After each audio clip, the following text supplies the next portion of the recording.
Alarm on, motor of. আসসালামু আলাইকুম। আমি আসছি নাটোর TMSS পলিটেকনিক ইনস্টিটিউট থেকে। আমার নাম আবু রায়হান। আমি অষ্টম সেমিস্টারের ইন্ডাস্ট্রিয়াল অ্যাটাচমেন্ট কোর্সে মাল্টিপারপাস ইঞ্জিনিয়ারিং ইনস্টিটিউটে ভর্তি হয়েছি। তো আমি একটি প্রজেক্ট করেছি।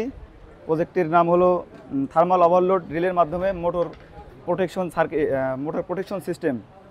তো আমি এখন সেই কার্যক্রমটি পরিচালনা করব।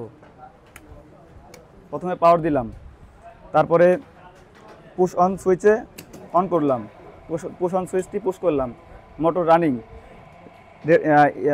Indicator on. এখন আমি ওভারলোড করে দেখাবো। Alarm on, motor of. এই তো কার্যক্রম।